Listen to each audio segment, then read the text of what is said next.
वन्दे भूतमयं नित्यं गुरुं शङ्कररूपिणो यमाश्रितो हि वक्रोऽपि चन्द्रः सर्वत्र वन्द्यते। बन्धवगुरुपदकञ्ज कृपा सिन्धु नररूप हरि महामोहतम पुंज जासु बचन रवि कर निकर जासु बचन रवि कर निकर। જય સિયારામ બધાને. આપણે હરિના અવતારની જુદી જુદી કથાઓ એનો જોઈ રહ્યા છે. આપણે પહેલી કથા જોઈ કે શિવજી પાર્વતીજીને કહી રહ્યા છે કે ભગવાને એનો જન્મ લીધો, અવતાર લીધો, એના ઘણા બધા કારણો છે. એક કારણ જય ને વિજય, એને જય વિજય એનો એમને શ્રાપ મળ્યો અને રાવણને કુંભકર્ણ થયા. પછી સતી વૃંદા અને જલંધરની એનો વાત કરી. પછી નારદ એ શ્રાપ આપ્યો ભગવાનને, એના લીધે ભગવાને એકવાર જન્મ લેવો પડ્યો, એની વાત કરી. હવે આ ચોથી કથા છે મનુ અને શત્રુપાની. એહી વિધિ જન્મ કરમ હરિ કે રે, સુંદર સુખદ વિચિત્ર ગણે રે.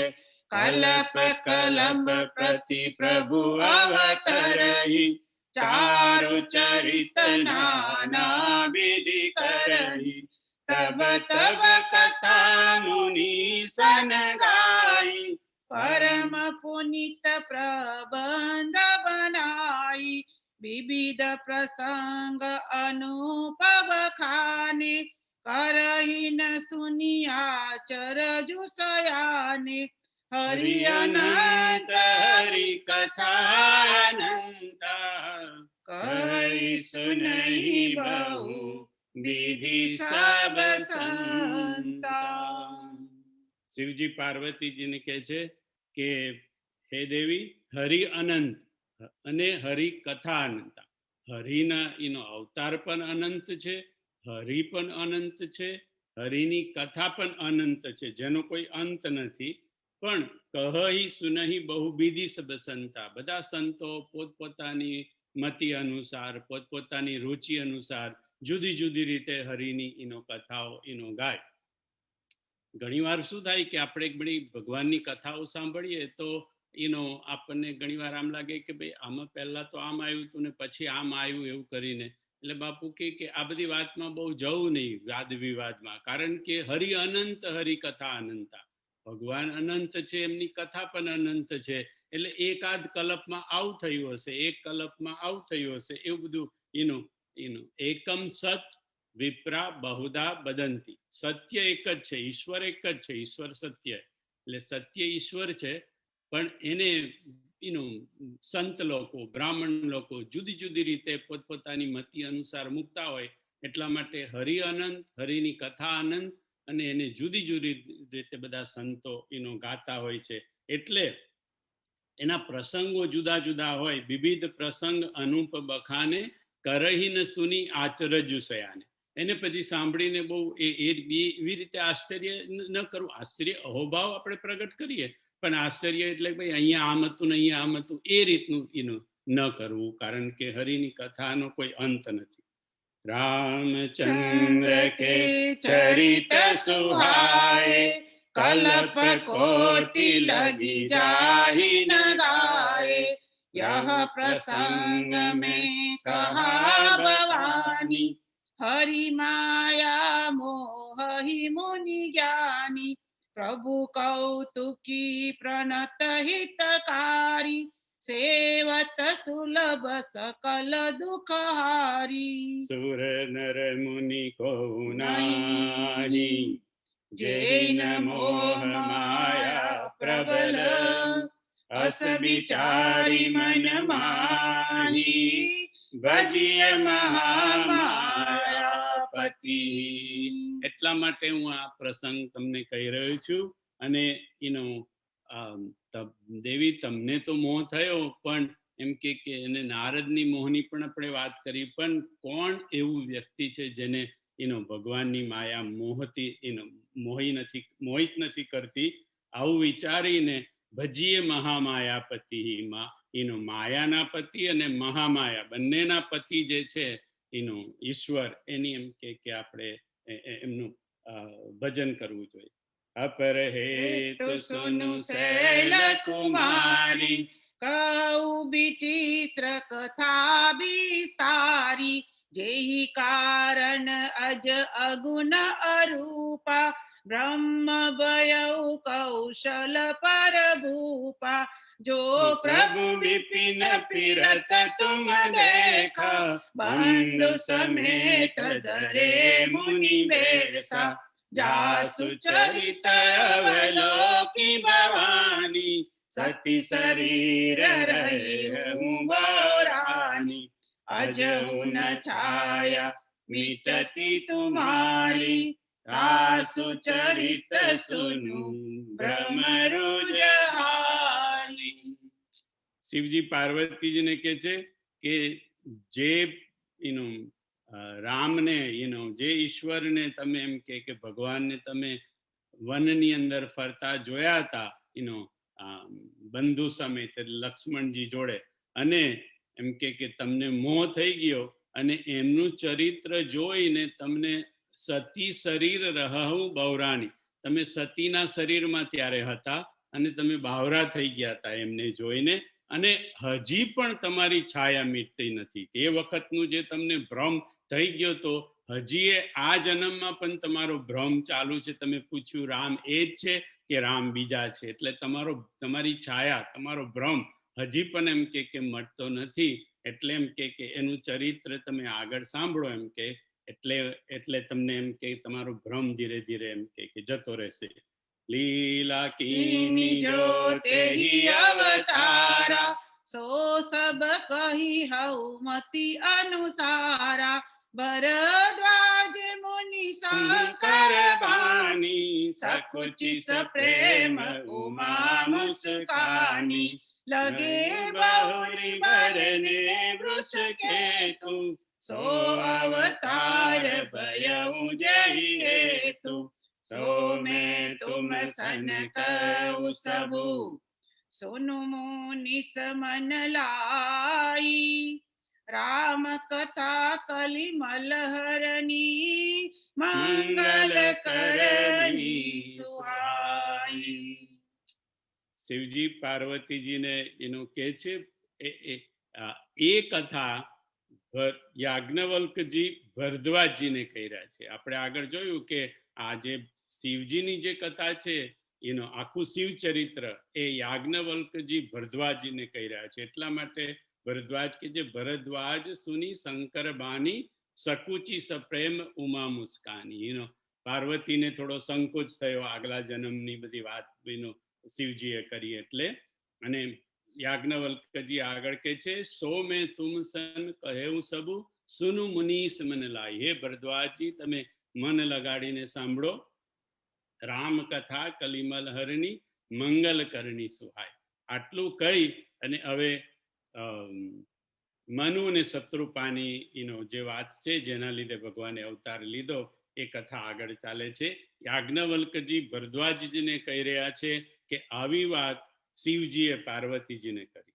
સ્વયંભૂ મનુ અરુ સતરૂપા, ચિનતે ભય નર સૃષ્ટિ અનુપા, દંપતિ ધર્મ આચરણ નીકા, અજહુ ગાવ સુતિ જીન કેલિકા, નૃપ ઉત્તાન પાદ સુત તાસુ, ધ્રુવ હરિ ભગત ભયઉ સુત જાસુ, લઘુ સુત નામ પ્રિય વ્રત તાહી, વેદ પુરાણ પ્રશંસઈ જાહી, દેવહૂતિ પુનિતા સુકુમારી, જો મુનિ કરદમ કે પ્રિય નારી, આદિ દેવ પ્રભુ દીન દયાલા, જઠર ધરે ઉજય કપિલ કૃપાલા સાંખ્ય શાસ્ત્ર જીન પ્રગટ બખાના તત્વ વિચારની પૂર્ણ ભગવાન સ્વયંભૂ મનુ અરુ શત્રુપા જીનતે ભય નર સૃષ્ટિ અનુપા એનું કે મનુ અને શત્રુપાથી આ આખી જગતની સૃષ્ટિ આપણી મનુષ્યની જે નર સૃષ્ટિ જેને મનુષ્ય એનો કહેવાય એ બધાની ઉત્પત્તિ એનો મનુ અને શત્રુપામાંથી થઈ. આપણે આગળ જોયું હતું કે તો પછી મનુ ને શત્રુપાની ઉત્પત્તિ કેવી રીતે થઈ, તો કીધું કે મનુ શત્રુપાની ઉત્પત્તિના એનો જુદા જુદા કારણો બતાવે છે. એકમાં તો એમ કે એનો આપણે જોયું હતું કે એનો અદિતિ એનો અને એમ કે પણ પિતા તરીકે માતા તરીકે એનો એ કર્યા છે અને કશ્યપને પણ એક કથા પ્રમાણે એનો બ્રહ્માના શરીરમાંથી પણ એનો સ્વયંભૂ મનુ પ્રગટ થયા હતા. હમણાં બાપુએ દેવ પ્રયાગમાં કથા કરી અને એ કથામાં એમને જણાવ્યું કે બ્રહ્માના જમના અંગમાંથી મનુ પ્રગટ થયા હતા અને બ્રહ્માના ડાબા અંગમાંથી શત્રુપાનો જન્મ થયો. એટલે મનુ અને શત્રુપા એ બ્રહ્માના અંગમાંથી પ્રગટ થયા હતા અને એમાંથી પછી આખી નર સૃષ્ટિ આપણી માનવ સૃષ્ટિ એનો એનો એનો વિસ્તાર થયો એનો. એટલે આપણે મનુના સંતાન એટલે બાપુ કે આપણે મનુષ્ય કહેવાય. મનુના સંતાન એટલે મનુષ્ય અને આપણે મનુષ્યને આપણે માનવી કહીએ કે આપણે બધા માનવી કહેવાય કે એનો પણ એક બીજો શબ્દ આવ્યો. બાપુ એમના દેવ પ્રયાગમાં કીધો કે એક બીજો શબ્દ આવ્યો કે આપણે આદમી પણ કહીએ એમ કે એનો અલા કેવો આદમી છે તું તો પેલો આદમી કેવો છે. બાપુ કે આપણે આદમી નથી, આપણે બાપુ કે આદમી નથી. આપણને કોઈ પૂછે તો આપણે કહેવાનું તમે આદમી છો કે માનવી છો, તો આપણે કહેવાનું અમે માનવી છીએ. કેમ કેટલા માટે બાપુ કે આપણે મનુના સંતાન છીએ એટલે માનવી છીએ. આદમ ને ઈવના જે સંતાન છે તે આદમી છે. આદમ અને ઈવના જે સંતાન કહેવાય જે હશે એ લોકો આદમી કહેવાય, પણ મનુ ને શત્રુપાના જે સંતાનો છે આપણે એટલે આપણે માનવી કહેવાય અને માનવી કહેવાય એટલે આપણે મનુષ્ય કહેવાય. હવે જુઓ આપણે એટલે બાપુ કે છે એ તો બરાબર, બાપુએ કીધું એટલે તો અલ્ટિમેટ દેવપ્રયાગની કથામાં.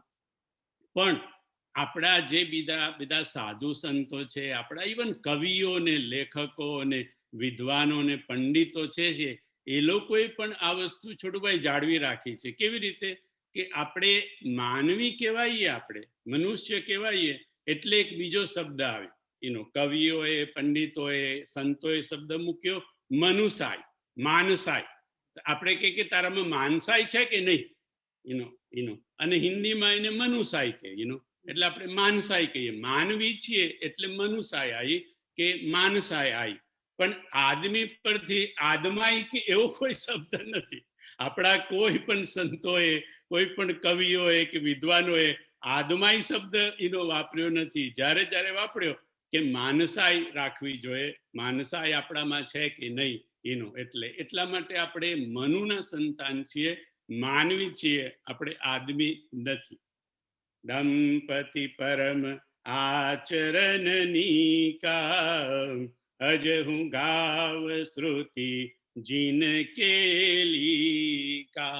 પરમ દંપતિ એમનું આચરણ એકદમ સુંદર હતું અને વેદો શ્રુતિ હજી પણ એમ કે એમના દાંપત્યની વાતો ગાય છે એમ કે.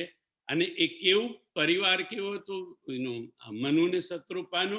મનુ ને શત્રુપાને બે પુત્ર હતા અને એક પુત્રી હતી.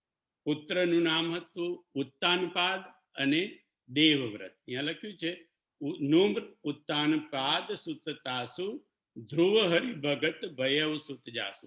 અને આપણે સ્કૂલમાં નાના હતા ત્યારે આ શીખેલા કે ઉત્તાનપાદનો દીકરો એનો ધ્રુવ થયો અને ધ્રુવ પછી તપ કરવા માટે જાય છે અને પછી નારદના કહેવાથી અને પછી એમ કે ભગવાન એને વરદાન આપે છે અને ત્યારથી ધ્રુવનો તારો એનો અચલ તારો એક જ જગ્યાએ એ વરદાન ભગવાનનું એમ કે તપ કર્યા પછી ભગવાન એને વરદાન આપે છે, ત્યારથી એ ધ્રુવના તારાએ ત્યાં સ્થાન મેળવ્યું. એ મનુ ને શત્રુપાના પુત્ર ઉત્તાનપાદ. અને ઉત્તાનપાદનું નામ આપણે બાપુ કે વધારે સાંભળીએ, કારણ કે ધ્રુવને કારણે. ઘણીવાર એવું થાય કે બાપને બેટાને કારણે બાપના વખાણ થતા હોય. અહીંયા મનુ ને શત્રુપાના કેસમાં, ઉત્તાનપાદના કેસમાં એવું થયું છે કે દીકરાને લીધે બાપનું નામ વધારે આવે છે. ઉત્તાનપાદની સ્ટોરી આપણે એટલા માટે સાંભળી હોય કારણ કે ધ્રુવની સ્ટોરી નાનપણમાં સાંભળી હોય, એટલે ધ્રુવના કારણે ઉત્તાનપાદ પ્રખ્યાત થઈ ગયા. પણ બાપુએ કીધું કે ખરેખર તો પ્રિયવ્રત જે એનો બીજો પુત્ર હતો, લઘુ નાનો, એ ઉત્તાનપાદ કરતા પણ એનો આગળ ઉપર હતો. કારણ કે અહીંયા લખ્યું છે લઘુ સુત નામ પ્રિયવ્રત તાહી વેદ પુરાણ પ્રશંસહી જાહી. જેના વખાણ આ બીજા દીકરાના, નાના દીકરાના વખાણ તો વેદ પણ વખાણ કરે અને એમ કે પુરાણ પણ જેના વખાણ કરે, એવો એનો દીકરો હતો. પણ ઉત્તાનપાદ ધ્રુવને લીધે એમ કે એનો વધારે પ્રખ્યાત થયા.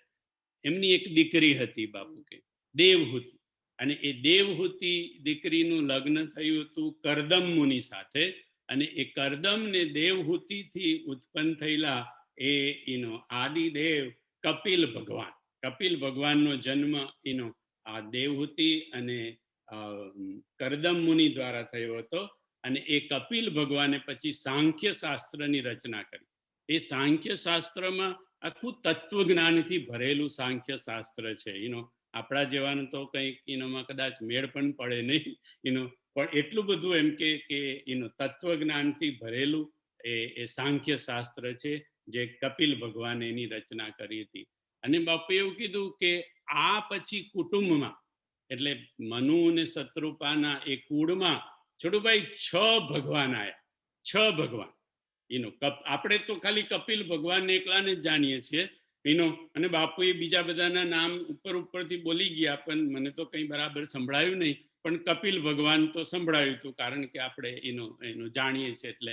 પણ જે 24 અવતારની કથા છે, 24 અવતારમાંથી 6 અવતાર એ આ કુળમાં એમ કે થયા હતા. એટલે કે કેટલું મોટું કુળ, એટલે આપણે ગૌરવ લેવા જેવું, કારણ કે આપણે પણ પછી એ કુળમાંથી જ આયા છીએ અને ધીરે ધીરે પછી ફાટા પડવા માંડ્યા. બાકી આપણું મૂળ કુળ છે મનુ ને શત્રુપાનું જે કુળ છે, તે જ કુળ જેમાંથી 6 ભગવાન 24 અવતારમાંથી 6 ભગવાન એ કુળમાં જન્મ્યા હતા. એમ કે તેહી મનુરાજ કીન બહુ કાલા પ્રભુ આયસુ સબ વિધિ પ્રતિપાલમ હોય વિષય વિરાગ ભવન બસત બા ચૌથપન હૃદય બહુત દુઃખ લાગ જન્મ ગયો હરિ ભગતિ બિનુ. તેહી મનુરાજ કિન્હ બહુ કાલા. એ મનુએ પછી ઘણા લાંબા સમય સુધી રાજ્ય કર્યું. અને પછી મનુને થયું કે રાજ તો આટલા બધા વર્ષોથી કર્યું, એમ કે પણ એમ કે રાજ કર્યું પણ ભક્તિ તો મારાથી ન થઈ ને, એમ કે. અને પછી જે સોરઠો જે એ છે, એમાં જે પીડા છે, એ આપણે બધાએ થોડી એની પર વિચાર કરવાનો છે.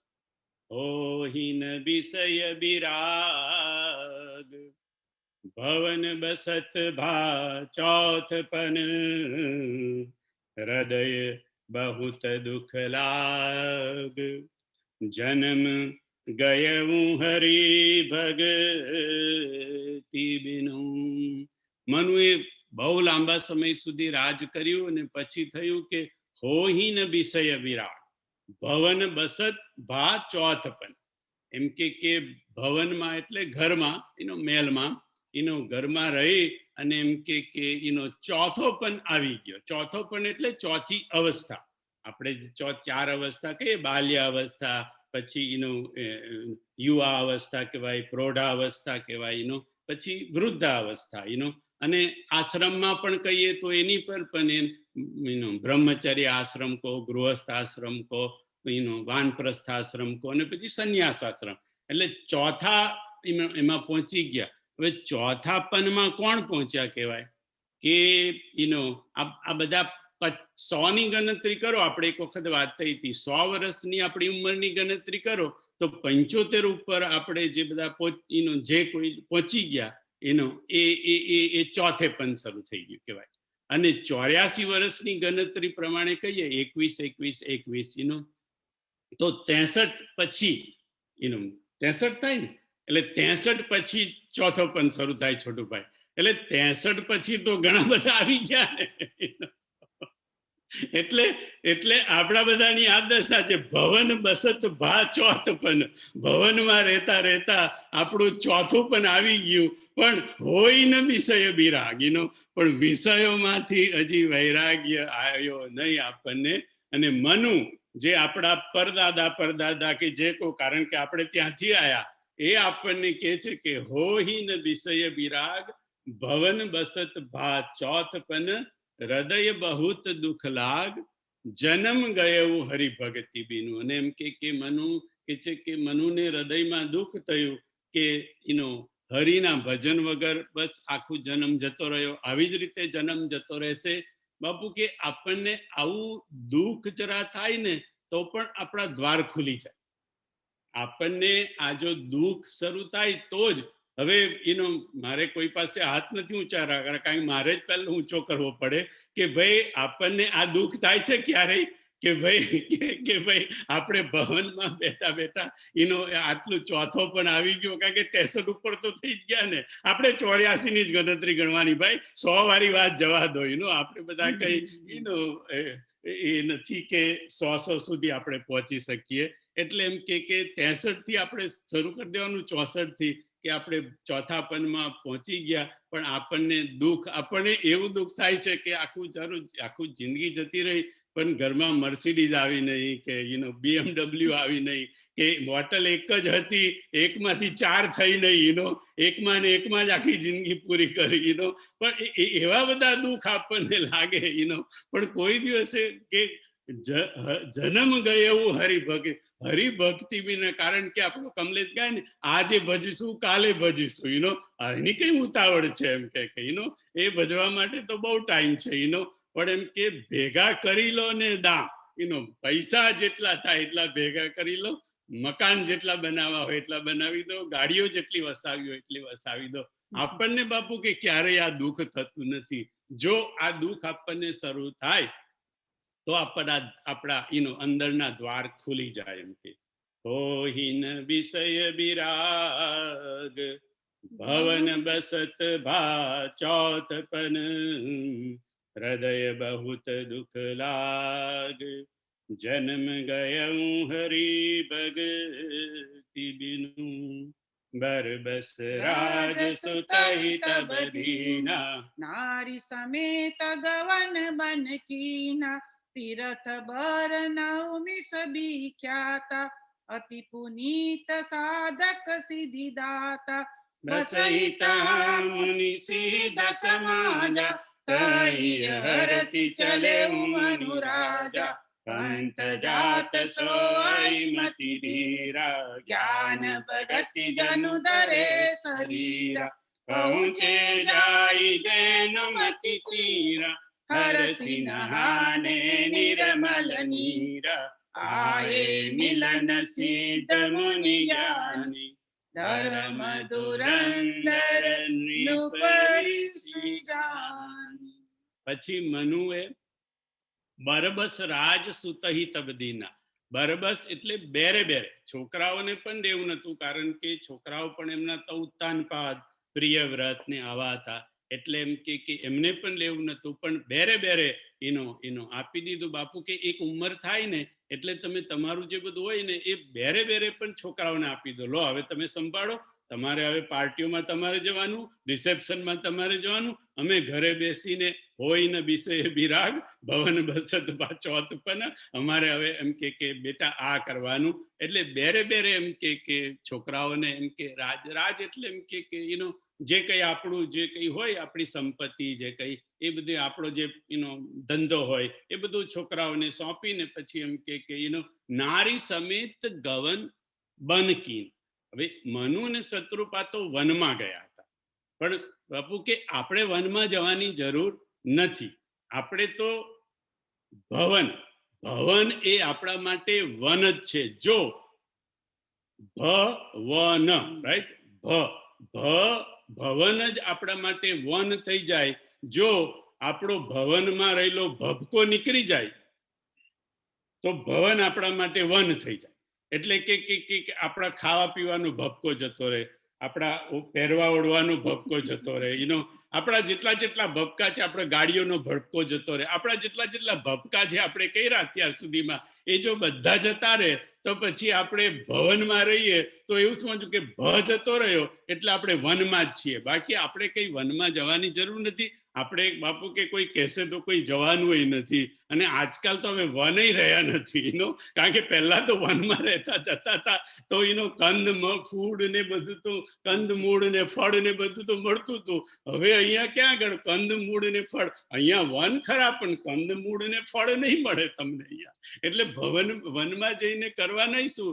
એટલે આપણા માટે પછી આપણે ફ્રૂટ જે કઈ શાકભાજી છે, ભાજીપાલો છે, ફ્રૂટ છે, જે કઈ ખાવું એ વનમાં રહેતા હોય ને એવી રીતે ભવનમાં રહીને ખાવાનું. વનમાં જવાની જરૂર નથી. ભવનનો ભપકો નીકળી જાય એટલે આપણા માટે ભવન વન થઈ જાય. પણ મનુ ને શત્રુપા તો વનમાં ગયા, તપ કરવા માટે ગયા. અને એમ કે એ ધેનુમતીને તીરે ગયા. ધેનુનો મતલબ થાય છે, ધેનુ એટલે ગાય, ગાયનો ગોપન કહેવાય. એટલે ધેનુમતી એટલે ગોમતી, એટલે ગોમતીના તીરે ગયા. પણ તુલસીદાસજીની અનોખી શૈલી છે કહેવાની કે પહોંચે જાય ધેનુમતી તીરા. એટલે એમ કે બંને જણ ગોમતીના તીરે ગયા અને પછી ત્યાં આગળ ગોમતીમાં સ્નાન કર્યું. અને એ વખતે બધા સંત લોકો એમને મળવા માટે આવે છે, કારણ કે બધા જાણતા હતા કે આમ કે રાજા એ બહુ જ ધાર્મિક રાજા છે. એટલા માટે જહ તહ તીરથ રહે સુહાય, મુનિન સકલ સાદર કરવાય, કૃષ શરીર મુનિ પટ પરિધાના, સત સમાજ નિત સુનહી પુરાના, દ્વાદશ અક્ષર મંત્ર પુનિ જપઈ સહિત અનુરાગ, વાસુદેવ પદ પંકરુહ દંપતિ મન અતિ લાગ. ત્યાં ગોમતીની આજુબાજુ જે બધા તીર્થો હતા એ બધા સંતોએ એમને બધા તીર્થોમાં લઈ ગયા, બધે એમ કે દર્શન કરાવ્યા ત્યાં આગળ.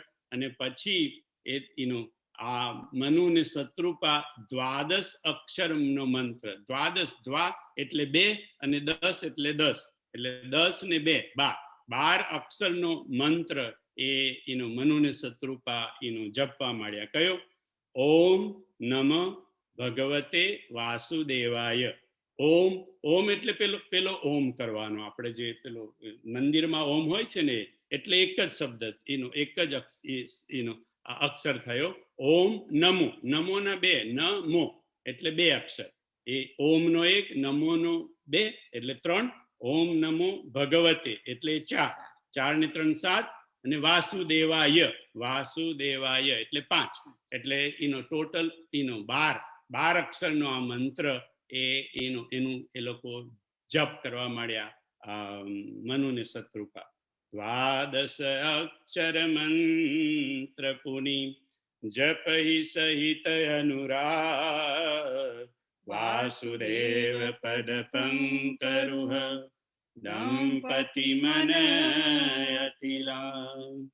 કરહી હાર સાક ફલ કંદા, સુમિરહી બ્રહ્મ સચ્ચિદાનંદા, पुनि हरि हेतु करन तप लागे, बारी आधार मूल फल त्यागे। उर अभिलाष निरंतर होई, देखिए नयन परम प्रभु सोई। अगुण अखंड अनंत अनादि, जय चिंतहि परमारथवादी। नेति नेति जय वेद निरूपा, निजानंद निरूपादि अनुपा। મનુ અને શત્રુપાએ તપ કરવાની શરૂઆત કરી. કેવી રીતે? કરહી આહાર શાક ફલ કંદા, ખાલી ફળ ફૂલ, મૂળ કંદ મૂળ અને શાક ને એવું ખાઈને એમને એમ કે શરૂઆત કરી. અહીંયા શાકનો અર્થ છે, શાક એટલે આપણે આ દૂધી ચણાનું શાક બનાવીએ, રીંગણા બટાકાનું શાક, એ શાકની વાત નથી. અહીંયા શાકનો અર્થ છે કાચું જે શાકભાજી હોય ને, આપણે કહીએ ને કે ભાઈ જરા જાઓ ને જરા શાકભાજી લઈ આવો, શાકભાજી લઈ આવો. આપણે કહીએ ને કે ભાઈ માર્કેટમાં જઈને શાકભાજી લઈ આવો, એટલે કઈ આપણે પેલું એ શાક નથી લાવતા, પણ આ જે બધું કાચા બધા કંદ મૂળ ફળ ને કાચું જે બધું હોય એ વસ્તુને એનો કાકડીને, ધારો કે કાકડીને શાક કહેવાય. કાકડી છે આપણે એનું શાક કહેવાય.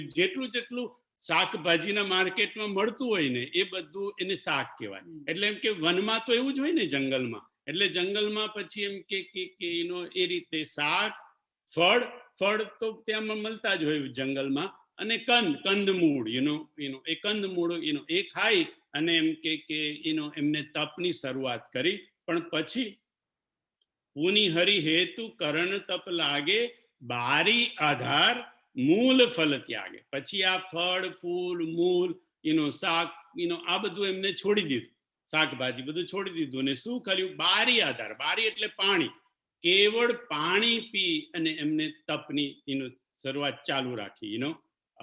પહેલા શાક ફળ ફૂડ ખાઈને, પછી ખાલી પાણી પીને, પછી ધીરે ધીરે આગળ આવશે શંભુ વિરંચી વિષ્ણુ ભગવાન, ઉપજહી જાસુ અંશ તે નાના.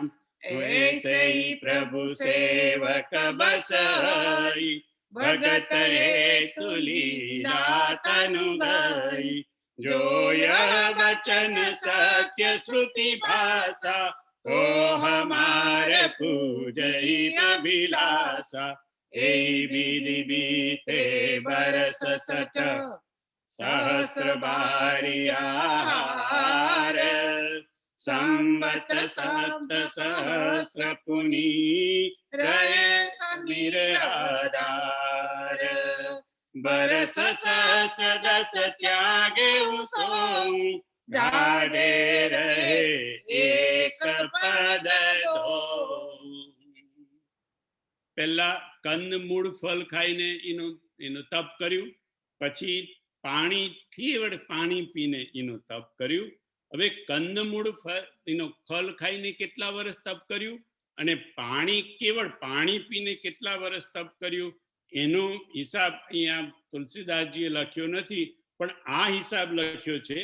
એહી વિધિ બીતે બરસ સટ સહસ્ત્ર બારી આહાર, કે પાણીના આધારે એમને સટ સહસ્ત્ર એટલે 6000. તમે વિચાર કરો, મનુ ને શત્રુપાની આયુ કેટલી હશે? 6000 વર્ષ સુધી એ પાણી પર રહે. હવે કંદમૂળ ફળ પર કેટલા પર એનો મેં કીધું, એનો હિસાબ નથી લખ્યો, ખાલી પાણીનો હિસાબ છે.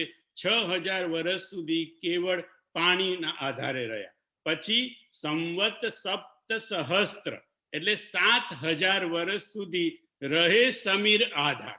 એટલે કે 6000 વર્ષ પછી પાણી પણ છોડી દીધું અને 7000 વર્ષ સુધી ખાલી હવા પર રહ્યા. આપણે કહેવાય ને કે જીવવા માટે હવા પાણી ને ખોરાકની જરૂર પડે, એટલે પહેલા ખોરાક લીધો, પછી એ છોડી દીધો, પછી પાણી લીધું, પછી પાણી છોડી દીધું 6000 વર્ષથી, અને 7000 વર્ષ પર કેવળ ને કેવળ વાયુ પર એટલે ઓક્સિજન પર રહ્યા. હવે આપણને તો એવું કે ભાઈ જીવવા માટે આ ત્રણ વસ્તુની જરૂર પડે, હવા પાણી ને ખોરાકની. પણ હવે જુઓ, બરસ સહસ્ત્ર દસ ત્યાગે હું સોઉં ઢાઢે રહે એક પદ દોઉં. બરસ સહસ્ત્ર દસ એટલે સહસ્ત્ર દસ એટલે 10,000. 10,000 વર્ષ સુધી ત્યાગે હું સોઉં એટલે સમીર, એટલે કે હવા, ઓક્સિજન પણ 10,000 વર્ષ સુધી હવા પણ લેવાનું બંધ કર્યું. Can you imagine that? અને આને તમે ટોટલ કરો 10,000, 6,000 ને 7,000 એટલે 23,000 થયા. 23,000 વર્ષનું તો અહીંયા વર્ણન જ છે. 23,000 વર્ષના તપનું ફળમૂળથી તો કેટલા વર્ષ કાઢ્યા એ તો એનો અહીંયા લખ્યું નથી, પણ 23,000 વર્ષ. પણ આ છેલ્લા જે 10,000 વર્ષ કર્યા એનું સમીર વગર, એટલે કે હવા વગર પણ. આપણે ખબર છે કે પહેલા એવું કહેતા કે ઋષિ મુનિઓ જ્યારે એમ કે એ કરતા તો એમ કે ધ્યાન ધરતા સમાધિમાં જતા તો એની પર રાફડા થઈ જતા.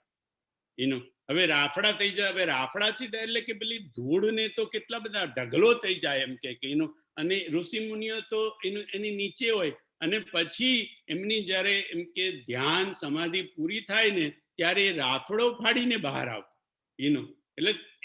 એટલે કે એ જો કરી શકતા હોય તો પછી આ તો મનુ ને શત્રુપા બ્રહ્માના એ છે સંતાનો, આપણા બાપ દાદાના પરદાદાના જે કહો તે એ છે, એટલે કરી શકે. એમાં બાપુ કે કાંઈ નવાઈ નહીં. આમાં શું છે, શાસ્ત્રની કોઈ પણ વાત આપણા મગજમાં ઉતરે નહીં તો આપણે આપણા મગજની ટૂંકાણ જે છે તેને એક્સેપ્ટ કરવાનું કે ભાઈ આ મારી બુદ્ધિની ટૂંકાણ છે એટલે મને આ સમજણ પડતી નથી, આવું તે કંઈ હોય એવું બાપુ કે નહીં કહેવાનું.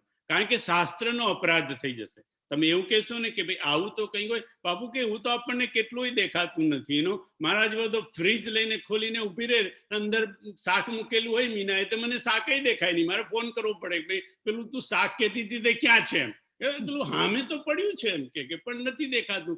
બાબુ કે આપણે ઓરડામાં બેઠા હોય તો એમ કે આપણી જ કાર્પેટની અંદર હજારો જંતુઓ હોય છે. આપણી કાર્પેટમાં હજારો જંતુઓ હોય છે.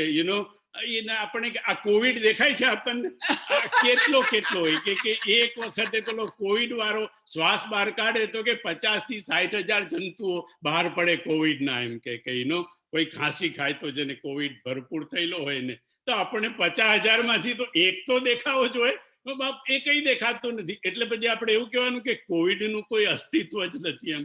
એટલે કે આપણી બુદ્ધિમાં આપણી બુદ્ધિ ટૂંકી પડે, આપણી નજર ટૂંકી પડે, પછી એને બાયનોક્યુલર ગ્લાસ લાવે મેગ્નિફાઈંગ, તો પછી આપણને નાના જંતુઓ પણ દેખાય એમ કે એટલે એમ કે એવી રીતે આપણી બુદ્ધિને કોઈ મોટી કરે, કોઈ સંત મોટી કરે ભગવાન. અરે અર્જુનને ભગવાન ક્યાં દેખાયા હતા, રાઈટ? ભગવાને પછી તો દદામી દ્રષ્ટિ આપી ત્યારે ભગવાનને અર્જુનને ભગવાન દેખાયા. એટલે શાસ્ત્રની કોઈ વાત આપણા મગજમાં ઉતરે નહીં તો એવું સમજવાનું કે આ મારી બુદ્ધિની ટૂંકાશ છે, મારી બુદ્ધિ ટૂંકી પડે છે. આને સમજવા માટે શાસ્ત્રનો ક્યારેય અપરાધ નહીં કરવો. અને બાપુએ આ વાત ખાસ કીધું હતું, ખસી માલ મૂર્તિ મુસ્કાની.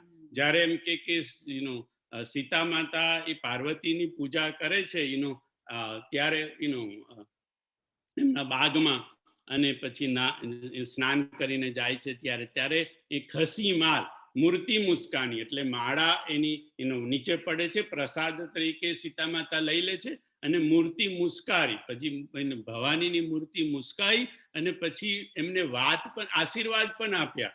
પણ એમ કે ત્યારે બાપુ આ વાત ખાસ કહેતા હોય છે કે મૂર્તિ બોલે એમ કે જો આપણામાં એ હોય એટલું સત્વ હોય તો મૂર્તિ પણ આપણી જોડે બોલે. પણ આપણી તો એમ કે તકલીફ એવી છે બાપુ કે પડોશીએ બોલતા નથી. પડોશી તો દૂરની વાત, આપણા બાજુવાળા એમ કે અઠવાડિયાના મૌન લઈ લે છે આપણી જોડે. એટલે પછી મૂર્તિ બોલવાની વાત તો બડી દૂર ન કરી. એટલે આ 23,000 વર્ષ સુધી આવી રીતે મનુને શત્રુપાએ એમ કે તપ કર્યું. અને પછીની એક લીટી બહુ ગૂઢ છે. વિધિ હરિહર તપ देखी अपारा मनु समीप आए बहु बारा मागऊं बर बहु भाति लो भाई परम धीर नहीं चलई चलाए, अस्थि मात्र होई रहे शरीरा, तदपि मनागम नहीं नहीं पीरा. 23,000 વર્ષથી આવું બધું કશું ખાવાનું નહીં, પીવાનું નહીં, એટલે અસ્થિ માત્ર રહે હોય રહે શરીરા. શરીર એમનું ખાલી શરીર જેવું રહ્યું જ નતું, ખાલી હાડકા જ બાકી હતા, એનું બીજું કાંઈ શરીરની અંદર રહ્યું નતું એમ કે. પણ છતાંય એમના મનમાં કોઈ પીડા નથી. શરીરને ભલે પીડા પડતી હતી આ બધા વસ્તુ વગર, પણ મનને કોઈ જરાક પણ મનમાં એમના મનુને શત્રુપાના મનમાં જરાકે પણ પીડા હતી નહીં. પણ આવું 23,000 કરતાંય વધારે વર્ષનું તપ દેખી અને મનુને શત્રુપા પાસે બીધી હરિ હર તપ દેખી અપારા, મનુ સમીપ આયે બહુવાર. બહુ જ વાર કોણ કોણ આવ્યું? વિધિ એટલે બ્રહ્મા આવ્યા, હરિ એટલે વિષ્ણુ આવ્યા, અને હર એટલે શિવજી આવ્યા. બ્રહ્મા, વિષ્ણુ અને મહેશ એ ત્રણ જણ બહુવાર મનુ સમીપ આયે બહુવાર, બહુ વખત સુધી એ લોકો આવ્યા અને કે માગો. પણ મનુને શત્રુપાએ બ્રહ્મા, વિષ્ણુ અને મહેશ પાસે કાંઈ માગ્યું નહીં. હવે વિચાર તમને એવો થાય, મેં હમણાં કીધું એવું કે ભાઈ શાસ્ત્ર પર છે ને બહુ તમે એ ના કરશો, કારણ કે અહીંયા લખ્યું છે કે મનુ પાસે વિધિ બ્રહ્મા પણ આવ્યા, શિવજી પણ આવ્યા અને વિષ્ણુ પણ આવ્યા. તો વિષ્ણુ આવ્યા તો હવે આપણી સમજ તો એવી છે કે ભાઈ રામ ને કૃષ્ણ એ વિષ્ણુના અવતાર છે.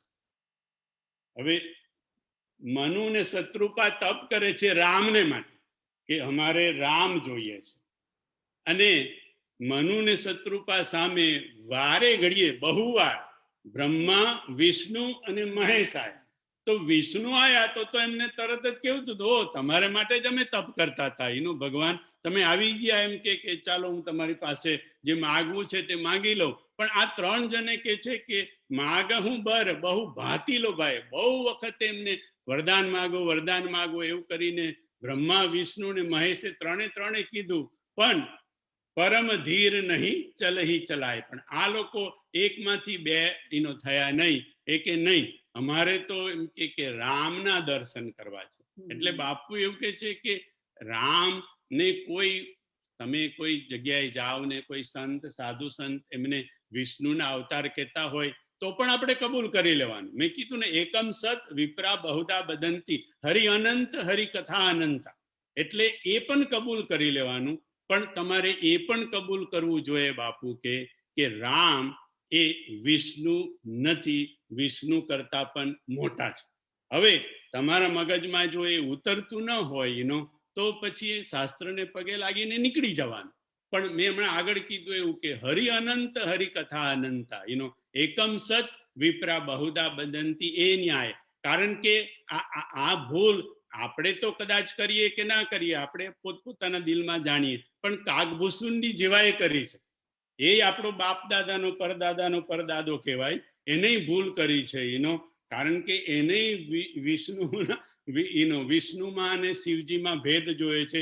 શિવજીના ભગત હતા, પણ વિષ્ણુના ભગતનાથી અને વિષ્ણુના નામથી પણ એમને તો જલન થતી હતી પહેલા અવતારમાં તો એટલે એમ કે અને પછી ધીરે ધીરે જેમ એમની એ વધતું ગયું બધું એમનું તપ અને ભજન, એટલે ધીરે ધીરે તો પછી એમને ખબર પડી ગઈ કે આ તો બધું એક જ છે.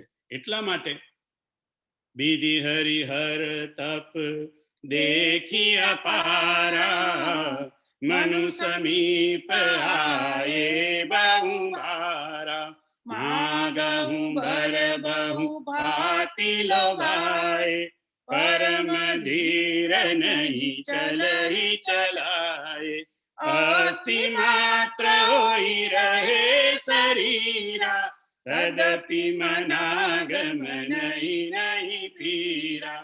પ્રભુ સર્વજ્ઞ દાસ નિજ જાની, ગતિ અનન્યતા પસનુપનાની, માગુ બરુ ભય ન બભાની, પરમ ગંભીર કૃપામૃત સાની, મૃતક જીયાવની ગીરા સુહાઈ, શ્રવણ રંદ્ર હોય ઉરજબ આઈ, હૃષ્ટ પુષ્ટ તન ભય સુહાય, માનહું અબહી ભવન તે આય. 23,000 કરતા વધારે વર્ષના તપથી એમના શરીર હાડકા જેવા થઈ ગયા હતા. ઘણીવાર બ્રહ્મા વિષ્ણુ ને મહેશ આવ્યા, પણ એ લોકોએ એમની પાસે વરદાન માગ્યું નહીં. છેવટે આકાશમાંથી આકાશવાણી થઈ, માગુ માગુ બર, હે મનુસત્રુપા, તમે વરદાન માગો. માગુ માગુ બરુ ભૈનભ માની, પરમ ગંભીર કૃપામૃત સાની. એમાંથી ખાલી હજી તો બાપુ કે ખાલી આકાશવાણી જ થઈ છે, હજી ભગવાનના દર્શન થયા નથી. મનુ ને શત્રુપાને ખાલી આકાશવાણી થઈ, અને આકાશવાણીનો ખાલી અવાજ આવ્યો કે માગુ માગુ ભય નભવાન બરુ, ભય ન બરુ, વરદાન માગો. હે મનુ શત્રુપા, તમે વરદાન માગો, વરદાન માગો, ખાલી વરદાન માગો. આટલી ખાલી એની વાણી, એ વાણી એમના કાન દ્વારા, શ્રવણ રંધ્ર એટલે શ્રવણ એટલે કાનના એનું છિદ્રમાંથી ઉર્જબ જાય, એ કાનના છિદ્રમાં થઈને એ વાણી એમના હૃદયમાં ગઈ નથી, અને હૃષ્ટ પુષ્ટ તન ભય સુહાય. માનહું અબહી ભવન ત્યાય. જ્યારે ઘરેથી નીકળ્યા, ભવનમાંથી નીકળ્યા, અને જેવું શરીર હતું એવું શરીર ખાલી છોટુભાઈ વાણી ખાલી અંદર ગઈ, એમના એનું કાનમાંથી વાણી ગઈ, એ વાણીના અંદર જતા જ આખું શરીર એમનું અસ્થિ માત્ર શરીર હતું, એનો અબહિતે ભવન તે આય. હજી હમણાં જ જાણે ભવનમાંથી નીકળીને આયા હોય, જેવા રાજા રાજા ને રાણી મનુ ને શત્રુપા ભવનથી નીકળ્યા હતા અને જેવા હતા એવું શરીર ખાલી વાણીથી જ થઈ ગયું. હવે આપણે થાય કે ભાઈ વાણીથી શરીર આવી રીતે થાય, તો રામાયણમાં બધી જ રીતે શરીર બદલાઈ ગયા એનું લખ્યું છે. એક તો સુગ્રીવ જ્યારે વાલી જોડે લડવા જાય છે, ત્યારે વાલી સુગ્રીવને બહુ મારે છે, અને એને ગદા મારી મારીને એનું શરીર આખું છૂદી નાખે છે. તે ભગવાન ખાલી એને સ્પર્શ કરે છે, અને જેવો સ્પર્શ કરે છે એટલે કે એનું શરીર પાછું હતું એવા ને એવું તો નહીં, પણ વજ્ર જેવું, એમ કે એનું શરીર એનું થઈ જાય છે. એવી જ રીતે જ્યારે એનું લંકાકાંડમાં યુદ્ધ થતું હોય છે, પછી સાંજે બધા વાનર લોકો ને રીછ ને બધા એમ કે લડીને પાછા આવે, એટલે ભગવાન ખાલી એમને જોઈ છે. અહીંયા તો સ્પર્શ છે, વાણી છે, અહીંયા સ્પર્શ નહીં, વાણી નહીં, ખાલી જોઈ છે. કૃપા દ્રષ્ટિ, ભગવાનની દ્રષ્ટિ પડે, અને જેવા શરીર હતા એવા શરીર થઈ જાય છે. ઇવન મહાભારતની કથામાં મેં બાપુજી પાસેથી પણ અને બાપુ પાસે પણ, બંને પાસે, બાપુજી એટલે મારા બાપુજી પાસે સાંભળ્યું, અને એમની પાસે પણ સાંભળ્યું કે એ લોકોને તીર વાગતા બધા, અને પછી મહાભારતના યુદ્ધમાં તીરથી યુદ્ધ થતું ને, તલવાર તીર ને બધાથી એના બધા ઘા પડતા. અને પછી રાત્રે જ્યારે છાવણીની અંદર બધા લોકો પાછા આવે, એટલે ત્યારે એ લોકો એમ કે એનો ઘા બાજર્યું કહેતા, બાપુજી એવો શબ્દ વાપરતા, ઘા બાજર્યું. એવા ઘા બાજર્યું જેવું બધી એક ઔષધિ આવે ને, એ લગાવે એની પર, તો એ લોકોને તીર વાગેલા હોય, તલવાર વાગેલી હોય, એ બધું જ એ લોકોનું મટી જાય, અને બીજે દિવસે એ લોકો લડવા માટે પાછા તૈયાર થઈ જાય. જો મહાભારતના સમયમાં એવું થતું હોય તો ખુદ ભગવાન તો એનું શું ન કરી શકે. એટલા માટે એ જેવી વાણી એમના અંદર ગઈ, અને એમનું શરીર એનું માનહું અબહી ભવન ત્યાય, જ્યારે ભવનમાંથી એમ કે આયા હોય એવું એમનું એમ કે શરીર થઈ ગયું. મનુ અને શત્રુપાની વાતને આપણે અહીંયા રોકીએ, કારણ કે મારે એક આજે બીજી વાત, હવે સમય તો બહુ છે નહીં, પણ જેટલો સમય છે એનો ઉપયોગ કરી લઈએ, નહીં તો પછી આવતા ગુરુવારે આપણે ક્યાં એટલું બધું ઉતાવળ છે. તો ગયા ગુરુવારે એટલે અઠવાડિયા પહેલા માનસ દેવ પ્રયાગની કથામાં, એટલે છઠ્ઠો દિવસ હતો, ગુરુવાર એટલે છઠ્ઠા દિવસની કથામાં બાપુએ એક વાત કરી. એટલે આપણે એની ચર્ચા થઈ હતી, પણ મેં કીધું હતું કે ભાઈ મને આવું જાણે સાંભળ્યું હોય ક્યાંક, કે એવું કંઈક થોડો એ થાય છે, પણ મારી પાસે એનું એકદમ પ્રમાણ નથી. પણ આ છઠ્ઠા દિવસની કથામાં છોટભાઈ બાપુએ પ્રમાણ આપ્યું, એટલે પછી મને થયું કે હું તમારા બધા સાથે એ પ્રમાણ શેર કરું. તમે બધા આપણે બધા સાંભળ્યું જ છે, પણ એના માટે આપણે જેટલો સમય બાકી છે એટલો જેની પાસે રામાયણ છે એ બધા ખોલી અને 29મો દોહો કાઢો. આપણે બાલકાંડ 29.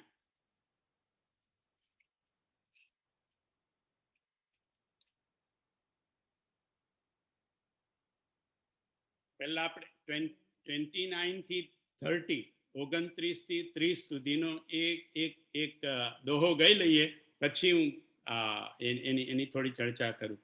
જાગ બલિક જો કથા સુહાઈ, ભરદ્વાજ મુનિ બરહી સુનાઈ, કૈયઉ સોઈ સંવાદ બખાની, સુનહું સકલ સજ્જન સુખ માની, શંભુકી નય ચરિત સુહાવા, બહુરી કૃપા કરી ઉમઈ સુનાવા, સોઈ શિવ કાગ ભૂષુંડીના, રામ ભગત અધિકારી ચીના, તેહી સન જાગ બલિક પુનિ પાવા, તીન પુનિ ભરદ્વાજ પ્રતિગાવા, તે શ્રોતા ભક્તા સમશીલા, સવદરસી જાનહી હરિ લીલા, જાનહી તીની કાલ નિજ જ્ઞાન, કરતલ ગત આમલક સમાના, આરંગે હરિ ભગત સુજાન, કઈ સુનઈ સમુજય વિધિનાના, मैं पुनि निज गुरु सन सुनी, कथा सुकर खेत, समुझ नहीं तसी बालपन, तब मैं रहे हूँ अचेत, श्रोता वक्ता ज्ञान निधि, कथा राम के गूढ़, किमि समझो में जीव जड़, कलिमल ग्रसित विमूढ़. રામચરિત માનસની રચના કેવી રીતે થઈ તેની આ ચોપાઈઓ આપણે ગાઈ. જાગ બલિક જો કથા સુહાઈ, ભરદ્વાજ મુનિ બરહી સુનાઈ, કહઈ સોઈ સંવાદ બખાની, સુનહું સકલ સજ્જન સુખમાની. તુલસીદાસજી આ કહી રહ્યા છે કે જે હું આ જે કથા તમને કહેવા આગળ જઈ રહ્યો છું એ યાજ્ઞવલ્કજીએ ભરદ્વાજજીને સંભળાવી હતી, એ કથા હું તમને કહેવા જઈ રહ્યો છું. અને પછી રામચરિત માનસની રચના વિશે થોડુંક તુલસીદાસજીએ લખ્યું છે. શું લખ્યું? શંભુકીનય ચરિત સુહાવા, બહુરી કૃપા કરી ઉમહી સુનાવા. આ રામચરિત માનસની રચના એ શિવજીએ કરી. શંભુકીન યહ ચરિત સુહાવા, રચી મહેશ નિજ માનસ રાખા, પાઈ સુસમય શિવાસન ભાખા. એટલે એ તો પાકું થઈ ગયું, એ તો આપણે બધા જાણીએ કે ભાઈ આની શિવ રામચરિત માનસની મૂળ રચના શિવજીએ કરી હતી અને એમને પાર્વતીને સંભળાવી. શંભુકીન યહ ચરિત સુહાવા, બહુરી કૃપા કરી ઉમહી સુનાવા. એટલે પછી એમને કૃપા કરી અને પાર્વતીને સંભળાવી. બરાબર. પછી સોઈ શિવ કાગ ભૂસુંડી દીના, રામ ભગત અધિકારી ચીના. એ શિવજીએ પછી આ રામચરિત માનસ કાગભૂસુંડીજીને આપ્યું. રામ ભગત એમને રામ ભક્ત અધિકારી છે એવું સમજીને શિવજીએ કાગભૂસુંડીજીને આપ્યું. કાગભૂસુંડીજીને શિવજી પાસે તો મળ્યું એ તો અહીંયા સ્પષ્ટ છે. શંભુ સોય શિવ કાગભૂસુંડી, શિવજીએ કાગભૂસુંડીને આપ્યું. પણ આપણે ઉત્તરકાંડમાં જોઈશું કે કાગભૂસુંડીને લોમસ મુનિએ પણ આપ્યું. રામચરિત માનસ લોમસ મુનિએ પણ આપ્યું અને શિવજી આપ્યું. બરાબર, આગળ. તેહી સન જાગ બલિક પુનિ પાવા, તીન પુનિ ભરદ્વાજ પ્રતિ ગાવા. તેહી સન જાગ બલિક પુનિ પાવા. મેં તમને ત્યારે કહ્યું હતું કે તેહી સન નો તમે ગીતા પ્રેસના અર્થમાં જોશો તો એવું લખ્યું કે કાગભૂસુંડી. તેહી સન એટલે શિવજી પાસેથી કાગભૂસુંડી પાસે, અને કાગભૂસુંડી પાસેથી જાગબલિક એટલે યાજ્ઞવલ્કને મળ્યું, એટલે તેહી સન. પણ મેં કહ્યું હતું કે મને એવું થોડું ખ્યાલ છે કે તેહી સન નો અહીંયા અર્થ છે કે શિવજી પાસેથી યાજ્ઞવલ્કજીને મળ્યું, કાગભૂસુંડી પાસેથી નહીં. ભલે ગીતા પ્રેસના અર્થમાં એવું લખેલું હોય, પણ ગયા ગુરુવારે બાપુએ છોડુભાઈ આની પર સિક્કો માર્યો. એટલે હું તમને આજે આ કહેવા જાઉં છું કે ભાઈ ગયા વખતે તો મેં કહ્યું હતું ત્યારે મને એવું થોડું મનમાં હતું કે આ તેહીસન નો અર્થ થાય છે કે શિવજીએ યાજ્ઞવલ્કજીને આપ્યું, પણ અહીં અત્યારે તો ગયા ગુરુવારે છઠ્ઠા દિવસે દેવપ્રયાગની કથામાં બાપુએ સિક્કો મારી દીધો. એટલે પછી મારે આ ફરી લેવો પડ્યો કે બાપુએ આખો એનો, અને પછી એ તો સિક્કો માર્યો પણ આખો એનો જે ક્રમ છે તે કીધો એ છઠ્ઠા દિવસની કથામાં, કે શિવજી પાસેથી પાર્વતીજીને મળ્યું પહેલું, પછી એ શિવજીએ કાગભૂસુંડીજીને આપ્યું, પછી કાગભૂસુંડી તેહીસન જાગબલિક પુનિ પાવા, એને પછી શિવજી પાસેથી પાછું યાજ્ઞવલ્કજીને પણ મળ્યું. યાજ્ઞવલ્કજીએ પછી એ ભરદ્વાજ ની પાસે એ ગાયું. બરાબર, પણ પછી મેં પુનિ નિજ ગુરુ સન સુની, કથા સુ કર ખે, સમુજી નહીં તસી બાલપન, તબ અતિ રહે અચેત. મેં પુનિ નિજ ગુરુ સન સુની. હવે તુલસીદાસજી કહે છે કે મેં મારા ગુરુ પાસે સાંભળ્યું. બરાબર, એમ તુલસીદાસજીના ગુરુ કયા? તો કે ગુરુ એમના નરહરી મહારાજ પાસેથી એમને સાંભળ્યું. પણ આપણને સવાલ એવો થાય કે નરહરી મહારાજને કોને કીધું? હવે એ ફોડ છોટુભાઈ બાપુએ ગયા ગુરુવારે પાડ્યો કે યાજ્ઞવલ્કજીએ નરહરી મહારાજને સંભળાવ્યું, અને નરહરી મહારાજે પછી તુલસીદાસજીને સંભળાવ્યું, અને પછી તુલસીદાસજીએ પછી આ કથાની રચના કરી, અને રચના કર્યા પછી કોઈકને બહુ આમાં સમજણ પડી નહીં, હુંચકો પડ્યો નહીં. મને મહાઉચ્ચરણ બંધી સુખમાં લખ્યું હતું તોય કાંઈ સમજાયું નહીં, એટલે પછી તુલસીદાસજીએ આવું પડ્યું.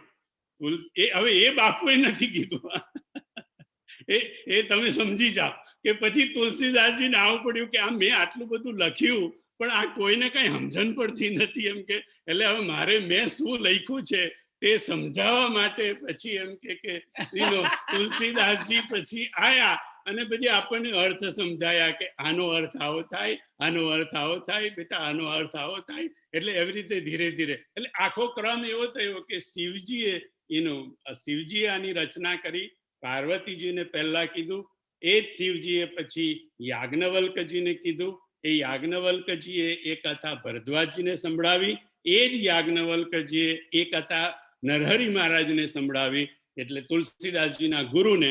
અને તુલસીદાસજીના ગુરુ પાસેથી એ તુલસીદાસજી પાસે આવી, અને પછી તુલસીદાસજીએ એનું રચના કરી, અને પછી એને સમજાવવા ઘણા બધા સંતો આવ્યા, અને કે ભાઈ એને પછી એને જે કથા જે લખેલી છે એને પછી આપણને ધીરે ધીરે બધી સમજાવવા માંડ્યા. શ્રોતા વક્તા જ્ઞાન નિધિ કથા રામ કે ગુર, કિમી સમજો મેં જીવ જડ, કલિમલ ગ્રસિત વિમૂઢ. હવે જેને રામચરિત માનસની રચના કરી છે છોટુભાઈ, એ વ્યક્તિ એટલે તુલસીદાસજી એવું શું કે છે? શ્રોતા વક્તા. આ બધી જે રામકથા છે એના શ્રોતા, પાર્વતી જેવા શ્રોતા, ભરદ્વાજ જેવા શ્રોતા, ગરુડજી જેવા શ્રોતા, આ બધા તો શ્રોતા, અને વક્તાની તો વાત જ ક્યાં, શિવજી ને યાજ્ઞવલ્કજી ને કાગભૂસુંડી જેવા એ શ્રોતા ને વક્તા બધા જ્ઞાન નિધિ છે, જ્ઞાનના ભંડાર છે. મારી તો વાત જ કે હું કોણ કેવો છું, કિમી સમજો મેં જીવ જડ, હું જડ જીવ છું, કલિમલ ગ્રસિત બિમૂળ. એટલે કે હવે તુલસીદાસજી એવું કહે છે કે હું જડ જીવ છું, મને કાંઈ સમજણ પડતી નથી, કિમી સમજો મેં. તો પછી અમે આગળ કહ્યું એવું કે શાસ્ત્રના કોઈક વસ્તુમાં આપણને સમજણ ના પડતી હોય તો આપણને એવું કહેવામાં શું વાંધો છે, શું તકલીફ છે કે ભાઈ મારી બુદ્ધિ ટૂંકી પડતી હશે, ચાલો જડ નાખો આપણે, આપણને કે હું મૂઢ છું એવું નાખો, પણ એટલું તો કહેવાય ને કે મારી બુદ્ધિ ટૂંકી પડે છે આ 23,000 વર્ષને સમજવામાં, કે સ્પર્શમાંથી, કે દ્રષ્ટિથી આવી રીતે શરીર કેવી રીતે એ થાય, એ બધું જો આપણને શાસ્ત્ર સમજાય નહીં તો ખાલી એટલું જ સમજવાનું કે મારી બુદ્ધિ આને સમજવામાં ટૂંકી પડતી હશે. એટલે એ બાપુએ તે વખતે સમજાયું. અને પછી બાપુએ એક એક એક ઉતાવળમાં એક ગ્રાફ દોર્યો, એક ચિત્ર દોર્યું. એ ચિત્ર આપણે ખાલી ચિત્રનું દર્શન કરી લઈએ, કારણ કે એને એને એને એને એને બધાને મોકલાયું છે એમને, સરલાબેને, અને બધાના ફોનમાં આજે બધાને મોકલાયું છે, અને અહીંયા આઈ થિંક સ્ક્રીન પર પણ મૂક્યું એમને. એટલે એનું ખાલી આપણે આજે દર્શન કરી લઈએ, એની થોડીક ચર્ચા પછી આપણે આવતા ગુરુવારે કરીશું. કારણ કે બાપુએ સ્લેટ પર આ દોર્યું હતું આખું, આટલું બધું ડિટેલમાં નહીં, પછી બાકીનું તો મેં થોડું બાપુએ આગળ જે કહ્યું તે બધું ઉમેરી અને એ પૂરું કર્યું છે. પણ એની અંદર હું તમને કહી દઉં શું શું કરેલું છે તે. એમાં જે વચ્ચેનું મોઇન સર્કલ છે એ માન સરોવર છે, રામચરિત માનસ, માનસ રૂપી માન સરોવર, ટપકા ટપકા છે એ બધું પાણી છે, અને એની અંદર લખેલું છે રામ, પછી ચરિત, અને નીચે માનસ. અને પછી સૌથી નીચે લખ્યું છે, નીચેનો ઘાટ છે તે શરણાગતિનો ઘાટ છે, અને એ શરણાગતિના ઘાટ પર તુલસીદાસજી અને પોતાના મનને અથવા તો સંતની સભા છે તેને સંભળાવે છે. પછી ડાબી બાજુ કર્મનો ઘાટ છે, એ કર્મના ઘાટ ઉપર યાજ્ઞવલ્કજી ભરદ્વાજજીને કથા કહી રહ્યા છે. અને સૌથી ઉપર જ્ઞાનનો ઘાટ છે, એ જ્ઞાનના ઘાટ ઉપર શિવજી પાર્વતીજીને કથા કહી રહ્યા છે. અને જમણી બાજુ ઉપાસનાનો ઘાટ છે, એને ઉપાસનાનો ઘાટ પણ કે છે, સાધનાનો ઘાટ પણ કે છે, બાપુએ ભજનનો ઘાટ પણ કે છે, ભક્તિનો પણ ઘાટ કહ્યો છે.